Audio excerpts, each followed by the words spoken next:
உங்களுக்கு தெரியும், கடந்த சில நாட்களாக பார்த்துக்கிட்டு இருக்கிறீங்க, அரசியலில், பேப்பரில், டிவியில் நிறைய நீ பற்றி வருது. அது உங்களுக்கு கிளாரிஃபை பண்ணணும், பேசணும் அப்படிங்கிறதுக்காகத்தான்.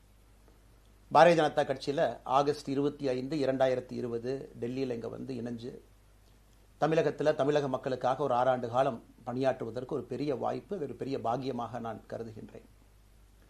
இன்னைக்கு எந்த இடத்துல இணைஞ்சனோ அதே இடத்துல வந்து மரியாதையோடு, பண்போடு, அன்போடு என்னுடைய பாதை வேறு பாதையில் பயணம் செய்யணும். இலக்குகள் இன்னும் பெரிதாக இருக்கிறது. நிறைய மக்கள் இணைச்சு செயல்படணும். ஒரு புதிய அரசியலை, அடிப்படை கட்டமைப்பை மாற்றக்கூடிய அரசியலை உருவாக்க வேண்டும் என்கின்ற ஒரு எண்ணத்தோடு இன்னைக்கு வந்து ரொம்ப பண்போடு சொல்லிவிட்டு அதே இயக்கத்திலிருந்து வெளியே வருகின்றேன். இது தமிழர் பண்புன்னு கூட வச்சுக்கலாம். வெளியே சென்றாலும் கூட மரியாதையோடு சொல்லிவிட்டு செல்வது நம்முடைய பண்பு என்பதுதான் எனக்கும் இலக்கணமாக இது இருந்திருக்கிறது. இன்றிலிருந்து நம்முடைய ஒரு புதிய பாதை, ஒரு புதிய இயக்கம், ஒரு புதிய பொலிட்டிக்கல் மூமெண்ட், அடிப்படையிலிருந்து ஒரு புதிய பரிமாணத்தோடு, பார்வையோடு பார்க்கக்கூடிய ஒரு விதத்தில் தான் நம்முடைய மூமெண்ட்டை நம்ம ஆரம்பிக்கணும். நீங்கள் எல்லோரும் சேர்ந்து இணைஞ்சு அதை ஆரம்பிக்கணும் அப்படிங்கிறது என்னுடைய பெரிய ஆசைங்க. அதற்கு முன்பு சில விஷயத்தை சொல்லணும். என்னுடைய அரசியல் பாதை என்பது ரொம்ப வளைஞ்சு நெளிஞ்சு இங்கே வந்து உங்கள் முன்னாடி நின்றுட்டு இருக்கேன். இது ஈஸி பாத் கிடையாது. ஒரு கிராமத்தில் பிறந்து ஒரு சாதாரண குடும்பத்தில், விவசாய குடும்பத்திலிருந்து வந்து ஒரு காமன் மேன் அரசியலுக்கு வர்றதே நம்ம ஊரில் நாம் ஒதுங்கிக்குவோம், வரமாட்டோம். பட் அதே போல் என்னுடைய பாதையும் கூட 2009 கேப்டன் விஜயகாந்த் அவர்களுடைய கட்சியில் தேமுதிகவில் ஐஎம் லக்னோவில் படிக்கும் பொழுது ஒரு இன்டர்ன்ஷிப்பாக 3 மாத காலம் ஆரம்பித்து, அதன் பிறகு 10 ஆண்டு காலம் கழித்து பாரதிய ஜனதா கட்சியில் ஆரம்பித்து 6 ஆண்டுகள் பாரதிய ஜனதா கட்சியிலிருந்து இன்னைக்கு தனித்துவமாக நம்முடைய இயக்கத்தை மக்கள் முன்னாடி வைக்கணும். உங்கள் முன்னாடி வைக்கிறேன். 25 வயசில் எனக்கு அந்த இன்டர்ன்ஷிப் திரு விஜயகாந்த் அவங்ககிட்ட செய்கிறக்கு ஒரு பெரிய பாக்கியம். அன்னைக்கு அரசியல்னால் என்னன்னே தெரியாமல் ஒரு புதிய அரசியலை தமிழகத்தில் கொண்டு வர முடியுமான்னு யோசித்த தருணம். இன்னைக்கு வயது 42, கிட்டத்தட்ட 17 ஆண்டுகள் போராடிக்கிட்டே இருக்கிறேன். ஒரு புதிய பாதை உருவாக்க முடியுமா, ஒரு பெட்டர் பாலிடிக்ஸ், ஒரு பெட்டர் சொசைட்டி கொண்டு வர முடியுமா. அதே நேரத்தில் நிறைய யூகங்கள், நிறைய பேர் நிறையா சொல்கிறனால இதே டெல்லியில் ஆகஸ்ட் 24, 2020 பிஜேபியில் இணைய வரும்பொழுது சூப்பர் ஸ்டார் ரஜினிகாந்த் அவங்க எனக்கு ஃபோன் பண்ணாங்க. எனக்கும் அவருக்குமான நட்பு கிட்டத்தட்ட நான் பதவியிலிருந்து வந்த பிறகு ஒரு நட்பு. நிறைய அவர்கிட்ட பேசுவேன். அவருடைய அரசியல் பாதை எப்படி இருக்கணும் அப்படின்லாம் பேசியிருக்கேன். அப்போ திரு சூப்பர் ஸ்டார் அவர்கள் இங்கே டெல்லியிலிருந்து திரும்ப வரணும், அவருடைய இயக்கத்தில் இணைய வேண்டும் என்ற வேண்டுகோளை ஆகஸ்ட் 24 ஒரு நாளைக்கு முன்னாடி பிஜேபியில் சேரும் பொழுது வைத்த பொழுது 3 விஷயம்தான் என் கண் முன்னாடி இருந்துச்சுங்க. தமிழ்நாட்டுக்கு எது நல்லது, அது எந்த மாற்று கருத்தும் இல்லை. சூப்பர் ஸ்டார் அரசியலுக்கு வர்றதுதான் தமிழ்நாட்டுக்கு நல்லது. சூப்பர் ஸ்டாருக்கு என்ன நல்லது, அவர் அரசியலுக்கு வராமல் இருக்கிறது தான் அவருக்கு நல்லது. கோவிட் காலகட்டத்தில் அவருக்கு இருக்கக்கூடிய உடல் பிரச்சனைகள், அதையே பார்த்துக்கணும். முதல்ல அவர் ஆரோக்கியமாக சந்தோஷமாக இருக்கணும். அண்ணாமலைக்கு எது நல்லது, பாரதிய ஜனதா கட்சியில் இணைகின்றேன் என்கின்ற வாக்குறுதியை திரு சந்தோஷ் ஐயா கிட்ட கொடுத்தேன், ஒரு ப்ராமிஸ் கொடுத்தேன். அதை பிரேக் பண்ணக்கூடாது அப்படிங்கிறதுல நான் தெளிவாக இருந்தேன். ஸோ 3 கான்ஃப்ளிக்ட் இங்கே இருக்கும் பொழுது, ஸோ ஒரு நாள் இந்த கட்சியில் இணைவதற்கு முன்பாகவே முழு கான்ஃப்ளிக்ட். அன்றைக்கே ரஜினிகாந்த் ஐயா பேசி அந்த ஃபோன் காலுக்கு முதல் முறையாக மறுத்து, ஐயா மன்னிச்சுக்கங்க என்னால் வர முடியாது என்று சொல்லி பாரதிய ஜனதா கட்சியில் அடுத்த நாள் இணைத்துக் கொண்டேன். அதன் பிறகு சூப்பர் ஸ்டார் அவங்களை பார்த்து மன்னிப்பு கேட்டேன். அவரும் பெருந்தன்மையாக அவருடைய அரசியல் பாதையை அவரும் பெருந்தன்மையாக அடுத்து தீர்மானித்தார். எதுக்கு இதை நான் சொல்கிறேன் அப்படின்னாங்க, சில யூகங்களுக்கெல்லாம் என்று முற்றுப்புள்ளி வைக்க வேண்டும் என்பதற்காக மட்டும்தான் இதை நான் சொல்கிறேங்க. வேறு எந்த காரணமும் கிடையாது. இன்றைக்கும் சூப்பர் ஸ்டார் அவர்கள் மீது பெரும் மதிப்பும் மரியாதையும் வைத்திருக்கக்கூடிய மனிதன் நான். அதே நேரத்தில் பாரதிய ஜனதா கட்சியை பொறுத்தவரை இந்த 6 ஆண்டு காலத்தில் எப்பொழுதும் ஒரு விஷயத்தை விட்டுக் கொடுத்தது கிடையாது. தமிழ்நாட்டினுடைய அடையாளத்தை விட்டுக் கொடுத்தது கிடையாது, மண்ணை விட்டுக் கொடுத்தது கிடையாது, கலாச்சார பாரம்பரியத்தை விட்டுக் கொடுத்தது கிடையாது, நம்முடைய நீரை விட்டுக் கொடுத்தது கிடையாது. நிறைய பேர் எங்கிட்ட கேட்பாங்க, குறிப்பாக இந்த பகுதி இந்தியாவில் வரும்பொழுது, அண்ணாமலை நீங்கள் தமிழனா இந்தியனா அப்படின்னு கேட்பாங்க. இது எனக்கு ஒரு பெரிய கான்ஃப்ளிக்டிங் கொடுக்கக்கூடிய ஒரு விஷயம். Are you a Tamilian, are you an Indian அப்படின்னு. தமிழ்நாட்டில் என்னுடைய அப்பாவோ அம்மாவோ, என்னோட அம்மா தமிழ்நாட்டை தாண்டி வெளியே வந்ததே கிடையாதுங்க. தமிழ்நாட்டில் மட்டும்தான் இருந்திருக்கிறாங்க. என்னுடைய பாரம்பரியம் எல்லாமே. அப்பா ஒரு முறை தமிழ்நாட்டுக்கு வெளியே சின்ன வயசில் வந்துட்டு போயிருக்கிறாங்க. அங்கேயே ஆண்டு காலமாக இருந்து விவசாயம் செய்யக்கூடிய குடும்பம். எனக்கு முதல் வாய்ப்பு தமிழ்நாட்டை விட்டு வெளியே வந்து லக்னோவில் படிக்கிறதுக்கு, அதன் பிறகு டெல்லியில் இருப்பதற்கு, ஹைதராபாத்தில் 2 ஆண்டு காலம் ட்ரைனிங்கில் இருப்பதற்கு, அதன் பிறகு கர்நாடகாவில் 8-9 ஆண்டு காலம் ஐபிஎஸ் அதிகாரியாக பணி செய்வதற்கு. ஸோ இந்தியா முழுவதுமே கிட்டத்தட்ட அந்த 10-15 ஆண்டுகள் சுற்றிவிட்டேன். அதனால் நான் எப்போதுமே சொல்வேன், நான் ஒரு பெருமை மிகுந்த இந்தியன், ஒரு பாரம்பரிய தமிழன் என்கின்ற அடையாளத்தோடு எல்லாத்துக்கிட்டையுமே சொல்லுவேன். அது இந்த கான்ஃப்ளிக்ட் சில பேருக்கு ஒரு எட்டர்னல் கான்ஃப்ளிக்ட் ஆச்சு. இன்னைக்கு தமிழ்நாட்டினுடைய அரசியலும் கூட ஒரு பெருமை மிகுந்த தமிழனாக இருக்கணும் அப்படின்னா நான் ஒரு இந்தியன் என்று சொல்ல வேண்டிய அவசியம் இல்லை அப்படின்னு நிறைய கட்சிகள் அங்கே இருக்கிறாங்க. நான் எப்பொழுதுமே தொடர்ந்து சொல்லிக் கொண்டிருப்பது, இந்தியன் என்கின்ற அடையாளத்தோடு ஒரு பெருமை மிகுந்த தமிழனாகத்தான் எல்லா இடத்துலையும் இருக்கிறேன். அப்படித்தான் இந்த இயக்கத்திலும் இருக்கணும். நாம் ஆரம்பிக்கக்கூடிய இந்த இயக்கத்தில் உங்களோடு பயணம் செய்யணும். தமிழ்நாட்டினுடைய எந்த பிரச்சனையும் கூட முன்னிறுத்தி சமரசம் இல்லாத நம்முடைய தமிழ்நாட்டினுடைய வளர்ச்சியை நாம் எல்லோரும் கொண்டு போகணும். எத்தனையோ பிரச்சனைகள். நான் பாரதிய ஜனதா கட்சியில் இணைந்த பிறகு எல்லா தலைவர்களும் பெரும் ஒத்துழைப்பு தான். இருந்தும் தனியாக போகணும், உள்ளாட்சி தேர்தலில் தனியாக போகணும், தமிழ்நாட்டினுடைய அடையாளத்தோடு பாரதிய ஜனதா கட்சி இருக்கணும். தமிழ்நாட்டினுடைய அடையாளம் மிக முக்கியம் என்பதற்காகத்தான் அன்னைக்கு தலைவர் திரு ஜே.பி. நட்டா அவர்கள் நிறைய பேர்த்துக்கிட்ட பேசி நாம உள்ளாட்சி தேர்தல் தனியாக போகணும், அதே போல தான் லோக்சபா தனியாக போகணும். ஏதோ தனிப்பட்ட முறையில் எனக்கும் இன்னொரு கட்சிக்கும் பிரச்சனை இல்லைங்க. பாரதிய ஜனதா கட்சி ஒரு தமிழர் அடையாளத்தோடு களத்தில் இருந்தால் மட்டும்தான் அது தமிழர் நலத்தை முன்னிறுத்தக்கூடிய கட்சியாக இந்திய அடையாளத்தோடு இருக்க முடியும் என்கின்ற ஒற்றை நம்பிக்கை மட்டும்தான். டங்ஸ்டன் பிரச்சனையாக இருக்கட்டும், அதை கத்தி கூச்சல் போடாம அதை பொறுமையாக ஒரு இடத்திற்கும் சென்று நம்முடைய கட்சி அதை நம்ம சரி செஞ்சு கொடுத்தோம். மீத்தேன் ஹைட்ரோ கார்பன் திட்டமாக இருக்கட்டும், நிலக்கரி சுரங்கம் திட்டமாக இருக்கட்டும், எதாக இருந்தாலும் கூட, ஏன் மேகதாத்து அணையில் இன்னைக்கு கர்நாடகாவில் எப்படி டி.கே. சிவகுமார் அவர்கள் சொல்றாங்களோ, அன்னைக்கு நாங்கள் அணை கட்டியே தீர்வோம் என்று சொன்ன பொழுது தமிழ்நாட்டினுடைய பாரதிய ஜனதா கட்சி கர்நாடகாவில் ஆட்சியில் இருந்த நம்முடைய பாரதிய ஜனதா கட்சியை அன்னைக்கு எதிர்த்து நாம உண்ணாவிரதம் தஞ்சாவூரில் இருந்தோம். எப்பொழுதும் எந்த உரிமையும் விட்டு கொடுக்கல. அதே நேரத்தில் அந்த கான்ஃப்ளிக்டை பொறுத்த வரைக்கும் கத்தி கூச்சல் போட வேண்டும் என்கின்ற அவசியம் இல்லை. பொறுமையாக பாந்தவியமா பேசி நம்ம உரிமையை விட்டு கொடுக்காம செயலாற்ற முடியும் என்பதை ஒரு நாளும் கூட எனக்கு கிடைத்த பொறுப்புகளில் உங்களுக்கு நான் அதை காட்டிக்கிட்டே தான் வந்திருக்கேன். அதனால் இன்னைக்கு திரு மோடி ஐயா அவர்கள் மீது மிகப்பெரிய ஒரு மரியாதை வைத்திருக்கக்கூடிய மனிதன், நாட்டினுடைய பிரதமர், இந்த நாட்டை பாதுகாத்து கொண்டிருக்கக்கூடிய மனிதர். ஆனால் ஒரு லெவல் வரும் பொழுதுங்க, இந்த சின்ன சின்ன பிரச்சனைகள் அப்படியே சேர்ந்து வரும் பொழுது தொடர்ந்து நாமும் அவர்களுக்கு பிரச்சனையாக இருக்கக்கூடாது. ஒரு பிரச்சனையை எடுத்துட்டு போய் இங்கே பாருங்க இந்த பிரச்சனை, இந்த பாருங்க இந்த பிரச்சனை, இந்த பாருங்க அந்த பிரச்சனை, ஒரு அளவுக்கு தாங்க நம்ம சொல்ல முடியும். அதனால தான் பொறுமையாக பாரதிய ஜனதா கட்சியினுடைய முக்கிய தலைவர்களை பார்த்து மிக பொறுமையாக, இது இன்னைக்கு கான்வர்சேஷன் 3 நாளாக நடக்கலைங்க. இதை கிட்டத்தட்ட நான் 1 ஆண்டு காலமாக பாரதிய ஜனதா கட்சியினுடைய தலைவர்கள்ட்ட சொல்றேன். 18 மாதங்களாக எனக்கு இருக்கக்கூடிய கருத்து வேறுபாடுகளை மிக பொறுமையாக, வெளியில கத்தி கூச்சல் போடாம மிக பொறுமையாக 18 மாதங்களாக எல்லா இடத்துலையும் சொல்லிக்கிட்டே வர்றேன். டிசம்பர் 4ஆம் தேதி பாரதிய ஜனதா கட்சிக்கு சொன்னேன், நான் கட்சியிலிருந்து வெளியே செல்ல இருக்கின்றேன், இன்னைக்கே உங்களை நான் தயார்படுத்த விரும்புகிறேன், அதனால் நீங்கள் நாளைக்கு நான் எடுத்தோம் கவுத்தன் ஒரு முடிவெடுப்பதாக நீங்கள் நினைக்கக்கூடாது. டிசம்பர் 4, 2024 25 பாரதிய ஜனதா கட்சிக்கு சொல்லியிருந்தேன். தேர்தல் பணியை முடித்துவிட்டு செல்ல வேண்டும் என்று சொல்லியிருந்தார்கள். அதுவும் இந்த கட்சியினுடைய ஒரு உண்மை தொண்டனாக கட்சி சொல்லியிருக்கிறாங்க, தேர்தல் பணியை முடித்துவிட்டு மே கடைசி வரை நம்முடைய பணியை செய்துவிட்டு தான் வெளியே வரணும் அப்படின்னு. அடுத்து நாம் என்ன செய்ய போறோங்க? அடுத்து நாம் இதெல்லாம் பேசிட்டோம், பழச பேசிட்டோங்க, இருந்ததை பேசிட்டோம். அடுத்து ஆனந்தமாக அன்போடு தமிழ்நாட்டில் ஒரு அரசியல் இயக்கத்தை நாம் துவங்க இருக்கின்றோம். இது அரசியல் இயக்கமா, கட்சி இல்லையா அப்படின்னு நீங்க யாரும் கேட்கவே வேண்டாம். கண்டிப்பாக தமிழகத்தில் அடுத்து நடக்கக்கூடிய தமிழகத்தினுடைய பொது தேர்தலில் நம்முடைய கட்சி போட்டியிடும், அதில் எந்த மாற்று கருத்தும் இல்லை. அதற்கு நம்ம தயார் பண்ணணும், நிறைய லீடர்ஸை தயார் பண்ணணும், நிறைய கேடர்ஸை, வாலண்டியர்ஸை தயார் பண்ணணும், உத்வேகத்தோடு தயார் பண்ணணும், அவங்களுக்கு அந்த ஸ்கில் செட்டை நம்ம உருவாக்கி கொடுக்கணும். அதற்கு கொஞ்சம் நேரம் ஆகும்.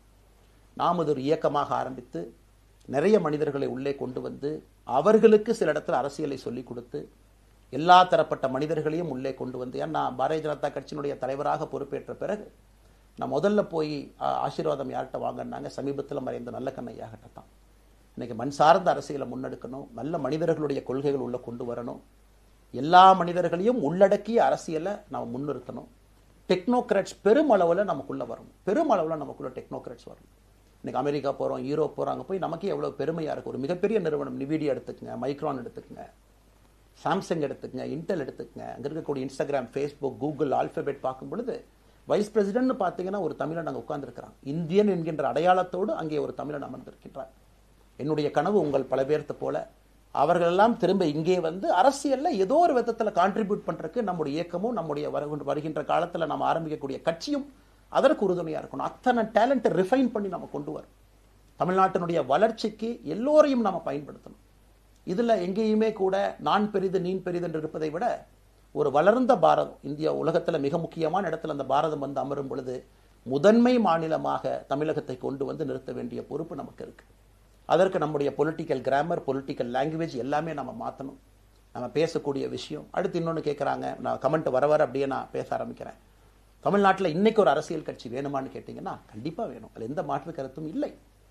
காரணம், ஒரு கடைக்கு போய் நாம் ஒரு டூத் பேஸ்ட்டோ ஒரு அரிசியோ ஒரு பருப்போ வாங்கினா கூட 10 கடை ஏறி இறங்கி எங்கள் அம்மா அதெல்லாம் பார்த்து விலையை பார்த்து தரத்தை பார்த்து பொருளை பார்த்து அத்தனை முறை வாங்கித்தான் பார்ப்பேன். ஏன்னா அது நம்ம உடம்புக்குள்ளே போகிற விஷயம். ஆனால் அரசியல் கட்சி இன்னைக்கு எத்தனையோ கட்சிகள் இருந்தாலும் கூட என்னுடைய நம்பிக்கை, நம்முடைய நம்பிக்கை, வருகின்ற காலத்தில் நம்முடைய அரசியல் இயக்கம் கட்சியாக மாறும் பொழுது மக்கள் அந்த தரத்தை பிரித்து பார்ப்பார்கள். தலைவர்கள் எப்படிப்பட்டவர்கள்? நாம எல்லோருமே காமன் மேன் பொலிட்டீஷியன்ஸ். பக்கத்து வீட்டுக்காரங்க மாதிரி தான் மக்கள் நம்மளை பார்க்க போறாங்க. தூரத்திலிருந்து நாம் கை காட்ட போவது கிடையாது. ஏன்னா நாம் யாரும் அப்படிப்பட்ட குடும்பத்திலிருந்து வரவில்லை, அப்படிப்பட்ட வளர்ப்பு நமக்கு இல்லை, நாம் யாரும் அப்படி இல்லை, தமிழனுடைய கலாச்சாரமும் பண்பாடும் இல்லை. அதெல்லாம் கூட நம்முடைய அரசியல்ல முதல் நாள்ல இருந்து கல்ட் பாலிடிக்ஸ்ல இருந்து நம்ம வெளியே வரணும். அரசியல் மாற்றம்னு சொல்றாங்க, ஆனால் அதே கல்ட் பாலிடிக்ஸ். நாம அதில் இருக்க போறது இல்லை. கல்ட் பாலிடிக்ஸ்ல இருந்து வெளியே. அண்ணாமலை என்ன பிறந்த நாளா 10 பேர் கொண்டாடணுமா? அதனாலதான் நம்ம பிறந்த நாள் அன்னைக்கு எதுவுமே நம்ம செய்யல.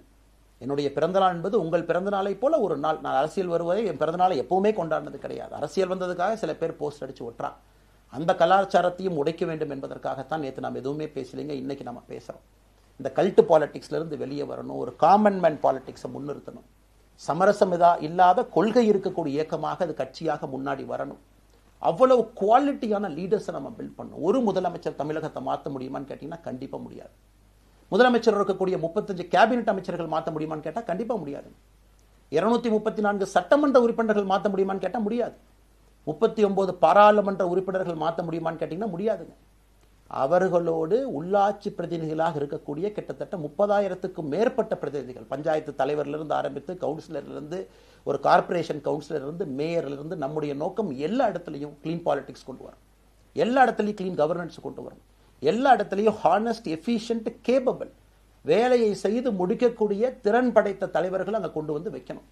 அதே நேரத்தில் பாலிடிக்ஸ் என்பது ஒரு ஃபேமிலிக்கு மட்டுமல்ல, தொடர்ந்து நாம மட்டும் இருப்போம் அப்படி இல்லைங்க. நம்ம இயக்கம் கட்சியாக மாறும் பொழுது உங்கள்கிட்டலாம் பேசி நம்ம டேர்ம் லிமிட் கொண்டு வரோம்.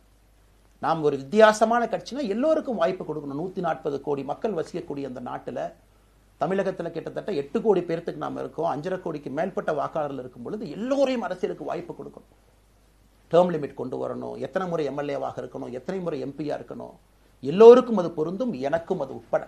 த permanent leaders, permanent MLAs, permanent ministers, permanent MPs, அதை நம்ம உடைக்க போறோம். அதில் எந்த மாற்று கருத்தும் இல்லை. அது என்னை ஆரம்பித்து முதல் மனிதனாக இந்த இயக்கத்தில் இணைத்துக் கொண்டிருக்கக்கூடிய என்னை, ஒரு சாதாரண ஒரு மனிதராக என்னை ஏற்றுக் கொண்டிருக்கக்கூடிய ஒரு காமன் மேன் என்னை ஆரம்பித்து எல்லோருக்கும் இது பொருந்தும். இதை நாம இந்த இயக்கம் கட்சியாக மாறுகின்ற முதல் நாள்ல நம்ம சொல்ல போறோம். No chair is permanent for anybody. அதில் நம்ம ரொம்ப தெளிவாக இருக்கின்றோம். புதியவர்கள் வரணும், வந்துகிட்டே இருக்கணும். It should flow like a water. New ideas வரணும், அந்த ஸ்ட்ரீம் போய்கிட்டே இருக்கணும். நம்மை தாண்டி இந்த இயக்கம் நிற்கணும். This movement should stand beyond us, not in name but in purpose and pursuit of excellence. இதெல்லாம் ஏதோ அண்ணாமலை அப்படிங்கிற பேர் கிடையாதுங்க. அதனால தான் ரொம்ப யோசிச்சு நாம கொண்டு வந்திருக்கோம்.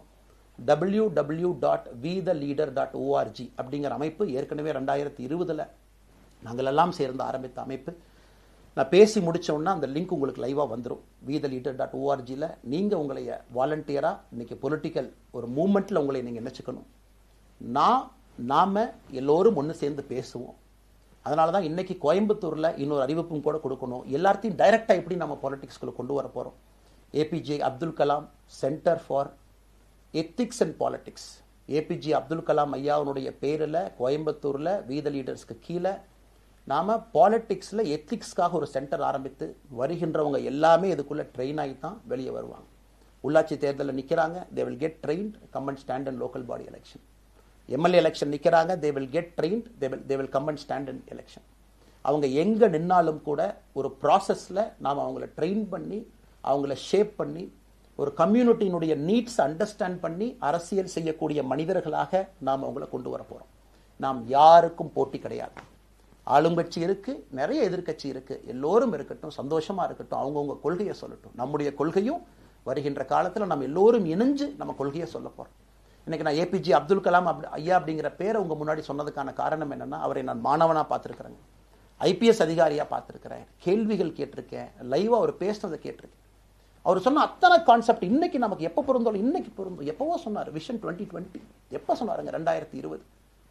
நம்ம 2020ங்கிறது 2000த்துல சொன்னார். நாம அந்த கோல் போஸ்ட் அப்படியே மாத்திட்டோம். அது மட்டும் இல்லை, அன்னைக்கு சொன்னாரு கிராமப்புறத்திலிருந்து நகரத்துக்கு யாரும் போகக்கூடாதுன்னா புறா providing urban amenities and rural areas, கிராமப்புறத்தில் அவ்வளவு ஃபெசிலிட்டியை கொண்டு வரணும். அது எல்லாம் கூட இன்னைக்கு யாருக்கு பொருந்ததோ இல்லையோ நம்முடைய சமுதாயத்துக்கு பொருந்தும். அவ்வளோ விஷயங்கள் சொல்லியிருக்கக்கூடிய ஏபிஜே அப்துல் கலாம் ஐயா நமக்கு மிக முக்கியமானவர். அவருடைய கருத்தியல் நமக்கு மிக மிக முக்கியமானது. ஒரு தேசிய மனிதராக, பெருமை மிகுந்த தமிழனாக வாழ்ந்து மறைந்திருக்கக்கூடிய ஒரு அற்புதமான மனிதர். நிறைய நம்முடைய தலைவர்கள் இருக்காங்க. அத்தனை கொள்கைகளும் வேண்டும். ஒரு ஐடியாலஜி பார்த்தீங்கன்னா ரைசஸ் அண்ட் ஃபால்ஸ். எந்த ஐடியாலஜியும் பெர்மனன்ட் நான் பிடிச்சிருப்பேன். கம்யூனிசம் 100 ஆண்டுகளுக்கு முன்பு எப்படி இருந்த ideology, for right movements, for left movement, centrist movement, liberal movement, ஒரு அரசியல் சரித்திரத்தை பார்க்கும் பொழுது அந்த ஐடியாலஜி தன்னைத்தானே மாற்றிக்கொள்ளவில்லை என்றால், அடுத்த தலைமுறைக்கு தேவையான வசதியை செய்து கொடுக்கவில்லை என்றால், அது எந்த ஐடியாலஜியாக இருந்தாலும் அது அழியும் என்பதுதான் காலத்தினுடைய கட்டாயம். நம்ம பார்த்துக்கிட்டு இருக்கோம். நாம் அதை தாண்டி நிற்கணும். நம்ம மூமெண்ட் அதையெல்லாம் தாண்டி மக்கள்கிட்ட நிற்கணும். இத்தனை பேர்த்த நம்ம எடுத்துகிட்டு போகணும். பெரிய ரிஸ்க் தாங்க, இது சாதாரண வேலை இல்லை. நம்ம எல்லோருமே மிடில் கிளாஸ் தான், காமன் பீப்புள் தான். நமக்கு ஒரு பெடிகிரி கிடையாது, பிஸ்னஸ் நம்ம அதில் பெருசாக அதுலேருந்து வரல, நமக்கு ஒரு ஸ்டார் வேல்யூ கிடையாது, ஒரு பெரிய பாரம்பரியமான அரசியல் கட்சி ஆரம்பித்து நம்ம கையில் யாரும் தூக்கி கொடுக்கல. நாம் எல்லோரும் கஷ்டப்பட்டு ஒரு படியாக தான் அந்த மூமெண்ட்டை கொண்டு போகணும். அதனால் என்னோடு வர நினைக்கக்கூடிய எல்லோருக்கும் என்னுடைய அன்பு வேண்டுகோள், கொஞ்சம் பொறுமை, கொஞ்சம் நிதானம். ஏன்னா ஒரு செங்கல் எடுத்து வைக்கும் பொழுது அது ஐடியலிசத்தோடு வைக்கிறோம், நேர்மையோடு வைக்கிறோம். தமிழகத்திற்கு ஒரு மாற்றத்தை கொடுக்க வேண்டும் என்கின்ற நோக்கத்தில் அந்த செங்கலை வைக்கும் பொழுது அந்த செங்கலுக்கு கியூரிங் ஆகிறதுக்கு ஒரு டைம் வேணும். அந்த செங்கல் பிடிமானத்தோடு நிற்கணும். அதன் பிறகுதான் அந்த பில்டிங் நிற்கும். இல்லாட்ட அடிக்கக்கூடிய புயல் காட்டுக்கு சாயக்கூடிய பில்டிங்கை நம்ம கட்ட போகிறது இல்லைங்க. அதனால் எல்லோருக்கும் நிறைய பேர் மெசேஜ் போடுறீங்க, மாற்றுக் கட்சியில் இருக்க உடனே கிளம்பி வரட்டுமான். எல்லோரும் சந்தோஷம். wetheLeader.org எல்லோரும் இணைஞ்சு இயக்கமாக அது விரைவில் சரியான நேரத்தில் நாம் அந்த மசில், ஜிம்முக்கு போனால் கூட நேரடியாக 50 கிலோ தூக்க முடியாதுங்க, 10 கிலோலேருந்து 50 கிலோவுக்கு போகும். நாம் அந்த மசிலை பில்டு பண்ணி அந்த மெட்டில் ஃபைபரை நம்முடைய தோழர்களுக்கு நம்ம பில்டு பண்ண உடனே அது பொலிட்டிக்கல் பார்ட்டியாக அது மாறும். அதுவரை பொறுமை பொறுமை பொறுமை. அவசரமாக ஒரு வெயிட்டை தூக்கி முதுகு பிடிச்சி கால் பிடிக்கிறத விட சரியாக ஒரு திசையிலும் அதை கொண்டு போய் இதை பக்காவான முறையில் நம்ம அதை செய்வோம். அதனால் இன்றிலிருந்து நம்முடைய wetheLeaders.org அதில் மூமெண்ட் நம்ம ஆரம்பிக்கிறோம். கோயம்புத்தூரில் ஏபிஜே அப்துல் கலாம் ஐயாவோட பேரில் centre for ethics and politics அதை உருவாக்குறோம். உள்ளாட்சி தேர்தலுக்கு நிறைய மனிதர்களை இங்கிருந்து நம்ம அனுப்புகிறோம். அவங்க உள்ளாட்சி பிரதிநிதிகளாக வர்றாங்க. குட் பாலிட்டிக்ஸை நம்ம சொல்லிக்கிட்டே வர்றோம். அதனால தான் நான் அடிக்கடி சொல்லுவாங்க, நாம் மாறுவோம், மாற்றம் தானாக நடக்கும். ஸோ அதனால தான் நம்முடைய இந்த மூமெண்ட்டினுடைய கொள்கையே மாறுவோம், மாற்றுவோம். Let us also change to bring change. இந்த ரெண்டையும் செய்வோம். யாரும் இதுவும் வன்மம் கிடையாது. அதே நேரத்தில் நம்முடைய சமூக வலைதளத்தில் இருக்கக்கூடியவங்களை நான் வாரியர்ஸ்னு சொல்லிங்க, you are the change agents. என்னை பொறுத்தவரை ஒரு மாற்றத்தை கொடுக்கக்கூடியவங்க நீங்கள். சண்டை களத்தில் சண்டை போடுறது நம்ம வேலை இல்லைங்க, மாற்றத்தை கொடுக்கக்கூடியது நம்முடைய வேலை. கடந்து வந்த பாதையை திரும்பி பார்க்கும் பொழுது கொஞ்சம் சந்தோஷத்தோடு, அதே நேரத்தில் யாரெல்லாம் கைப்பிடிச்சு இவ்வளோ தூரம் கூட்டிகிட்டு வந்தாங்களோ அவர்களுக்கு நன்றி உணர்வோடு, நம்ம முன்னாடி செல்லக்கூடிய பாதை இதுவரை வந்த பாதையிலிருந்து கொஞ்சம் மாறுபட்டு இருந்தாலும் நம்முடைய அனுபவத்தை வைத்து அதற்காக யாரையும் திட்டி தீர்க்கணும்னு அவசியம் இல்லை. சமூக வலைதளத்தில் நாம் ரொம்ப ரெஸ்பான்சிபிளாக இருப்போம். தமிழ்நாட்டில் இன்றைக்கி இருக்கக்கூடிய பிரச்சனை, என்ன கமெண்ட் வேணாலும் யார் வேணாலும் போடலாம், பேசலாம், மைக்கே முன்னாடி இருக்குது, நான் பேசிட்டு போயிடுவேன்னு நினைக்கிறீங்க. பாதிக்கப்படுறவங்க பின்னாடி ஒரு குடும்பம் இருக்குது, குட்டி இருக்குது, குழந்தை இருக்குது, அவங்களுக்கும் ஒரு தனி அடையாளம் இருக்குது. அது என் சைட்லேருந்து தெரியாமல் ஏதாவது தவறு நடந்திருந்தாலும் கூட, என்னை ஆதரித்து செய்பவர்கள் ஏதாவது தவறு செய்திருந்தாலும் கூட அதற்காக இந்த நேரத்தில் நான் மன்னிப்பும் கேட்டுக்கிறேன். இப்போ இருந்து நம்முடைய பாதை, முன்னாடி செல்லக்கூடிய பாதை என்பது மக்களுக்கான பாதை, ஒரு பாசிட்டிவான பாத். காமன் மேன் பாலிட்டிக்ஸை நம்ம பில்ட் பண்ணுறோம், ஃபவுண்டேஷனோடு மேலே வரப்போகிறோம். தமிழ்நாட்டை எல்லா இடத்திலும் கூட கீழிருந்து மேலே வரை அந்த மாற்றத்தை கொண்டு வர போகிறோம். அதனால தான் நான் இன்ஸ்டாகிராம் லைவ்ல வந்தேன். ஒரு புதிய தலைமுறையை நம்ம அரசியலுக்குள்ள கொண்டு வரணும். அவங்களை ஒதுக்கி வைக்க முடியாது. ஏன் அப்படி ஓட்டு போடுறாங்க, ஏன் அப்படி ஓட்டு போடுறாங்க கேட்க முடியாது. They are hungry for change. மாற்றம் வேண்டும் என்று துடித்துக் கொண்டிருக்கின்றார்கள். உடனே நடக்கணும். யூரோப்பியன் கண்ட்ரி போகிறாங்க, டூர் பார்க்குறாங்க, சோஷியல் மீடியா பார்க்குறாங்க. தமிழ்நாட்டில் ஏன் நாளைக்கு காலையில் நடக்கலைங்க? அதே நேரத்தில் நம்முடைய பெரியவர்கள் எத்தனையோ பேர் நான் பார்க்குறேன். வயசான நம்முடைய பெரியவர்கள் நடந்து போகிறதுக்கு கூட இன்றைக்கி ஒரு பார்க் நமக்கு கிடையாது. சாயந்தரம் ஆனந்தமாக இத்தனை காலமாக உழைத்து விட்டு வீட்டில் இருக்கிறாங்க. ஓய்வெடுக்கக்கூடிய நேரத்தில் கூட ஒரு கிரீன் ஸ்பேஸ் அர்பன் ஏரியாவில் கிடையாது, ரூரல் ஏரியாவில் கிடையாது. இத்தனை 60 ஆண்டு காலம் இந்த நாட்டில் வாழ்ந்தும் கூட கடைசி 20 ஆண்டுகள் நிம்மதியாக இருப்பதற்கான கட்டமைப்பை நம்ம உருவாக்கல. ஸோ எல்லாத்தையும் நம்ம யோசிக்கணும். ஒரு பக்கம் ஜென்சி, ஜென் ஆல்ஃபா யூத் இருக்காங்க, அந்த வேகத்துக்கு தீனி போடணும். இன்னொரு பக்கம் வயதான பெரியவர்கள், முதிர்ச்சி அடைந்தவர்கள், பக்குவப்பட்டவர்கள் இருக்கிறாங்க. அவங்களுடைய கடைசி காலத்தை பக்குவமாக வாழ்வதற்கான வசதியை நாம் ஏற்படுத்தி கொடுக்கணும். அதனால் ரொம்ப நேரம் நான் பேசிக்கிட்டே போலிங்க. அதனால் நிச்சயமாக வருகின்ற காலத்தில் நிறைய பேசுவோம், நிறைய விஷயங்களை நாம் பேசுவோம், நிறைய விஷயங்களை பகிர்ந்து கொள்வோம். அதனால் நிச்சயமாக நமக்கு நல்லது நடக்கும். இன்னொரு கேள்வி கேட்டிருக்கீங்க. ஏன்னா நான் பேச பேச அது அப்படியே மேலே வந்துட்டு இருக்கேன். எனக்கு இது புதுசுங்க. அப்படியே நானும் மேனேஜ் பண்ணி பேசிட்டு இருக்கேன். உங்களுக்கும் பிரதமருக்கும் இருக்கக்கூடிய முடிவு, நம்முடைய பிரதமர் மோடி அவர்கள் நம்முடைய பிரதமர், அந்த கௌரவம் இருக்கும். ஆனால் பாரதிய ஜனதா கட்சியிலிருந்து ஒரு விஷயத்தை நம்ம டிஸ்அக்ரி பண்ணுறோன்னா கம்பீரமாக ஸ்ட்ரெயிட்டாக நம்ம டிஸ்அக்ரி பண்ணுவோம். 3 மொழி கொள்கை சமீபத்தில் கொண்டு வந்திருக்கக்கூடிய டைம் டேபிளில் மாற்றம் 2029 தான் 9ஆம் கிளாஸ் பசங்க 3வது மொழியை படிச்சிருக்கூடாது, 2020 மாற்றிய பொழுது நான் குரல் கொடுத்தேன். அதில் எந்த மாற்று கருத்தும் இல்லை. நாம் அப்போஸ் பண்ணுறதுக்காக யாரையும் அப்போஸ் பண்ண மாட்டாங்க, எதிர்ப்பதற்காக நம்முடைய அரசியல் கிடையாது.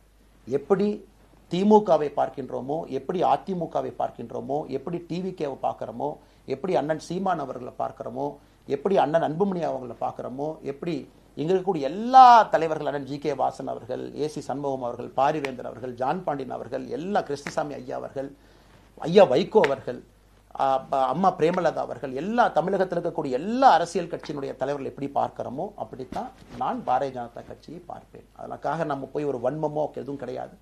கட்சி அவங்க கொள்கையை அவங்க முன்னிறுத்த போறாங்க. நம்ம இயக்கத்தினுடைய கொள்கை, நம்ம கட்சியினுடைய கொள்கையை நம்ம முன்னிறுத்த போறோம். யாருக்கும் நாம் போட்டி கிடையாது. மக்கள் முன்னாடி தரம் பார்த்து மக்கள் நம்மை தேர்ந்தெடுப்பார்கள் என்கின்ற நம்பிக்கையோடு மக்கள் முன்னாடி நம்ம நிற்கிறோம். அடுத்து இன்னொரு கேள்வி கேட்டீங்க. அமித்ஷாஜி அவங்கள நீங்க பார்த்தீங்க, போட்டோலாம் வந்துச்சு, என்ன விஷயம் அப்படின்னு. அமித்ஷாஜிட்டையும் அமித்ஷா அவர்கள்ட்டையும் ரொம்ப பொறுமையாக போய் நான் சொன்னேன், இந்த மாதிரி எக்ஸ்பிளைன் பண்ண நான் போகணும். அதே நேரத்தில் நான் யாரிடமும் சண்டை போட்டு விட்டு தமிழகத்தில் உட்காந்து I am resigning from party நான் அனுப்புகிற ஆள் நான் கிடையாது. எனக்கு அது பழக்கமும் கிடையாது. வந்து நேராக உங்கள் கண்ணை பார்த்து சொல்லிட்டு, சில தவறுகள் இருந்தாலும் அதையும் சொல்லிவிட்டு போகக்கூடியதான் என் பண்பு. அதை நாகரிகமாக செய்ய முடியும் என்று நினைக்கின்றேன் என்று சொல்லிவிட்டு தான் வெளியே வந்தேன். அப்படி தான் ஒரு தலைவர்கிட்டையும் பண்ணேன். அதை நாம் எப்பொழுதுமே பண்ணுவோம். நாகரிகமான அரசியலை முன்னெடுப்போம். சமூக வலைதளத்தில் ஆபாசம் வேண்டாம். சமூக வலைதளத்தில் நல்லதை பேசுவோம். எல்லோரும் அவங்கவுங்க இடத்துல தமிழ்நாட்டு மக்களுக்கு நல்லது பண்ணட்டும். பொறுமை பொறுமை பொறுமை. கடைசியாக இந்த வார்த்தையை திரும்ப நான் பயன்படுத்துகிறேன். பில்டிங் கட்டுறோம், கீழிருந்து கட்டுறோம், அதை சரியான முறையில் கட்டி எடுத்துகிட்டு போகணும். நம்புங்க, கூட இருங்க. 42 ஆண்டுகள் வளைவிஞ்சு நெலிஞ்சு சுற்றி இன்னைக்கு இந்த இடத்துல உங்கள் முன்னாடி வந்து உட்கார்றேன். நிச்சயமாக நம்ம எல்லோரும் சேர்ந்து ஒரு பெரிய புரட்சியை, மாற்றத்தை தமிழகத்திற்காக, ஒரு பாரத நாட்டுக்குள்ள, இந்திய நாட்டுக்குள்ள முதன்மை மாநிலமாக தமிழகத்தை கொண்டு வருவது மட்டும்தான் நம்முடைய குறிக்கோள். வேறு எதுவும் நம்முடைய குறிக்கோள் கிடையாது. அதற்காக நம்முடைய வாழ்வை அர்ப்பணிப்போம். காத்து கொண்டிருக்கக்கூடிய எல்லோருக்கும், கேட்டுக்கொண்டிருக்கக்கூடிய எல்லோருக்கும் உங்களுடைய பொறுமைக்கு நன்றி தெரிவித்து மறுபடியும் சொல்லிக் கொள்கின்றேன். மாறுவோம்,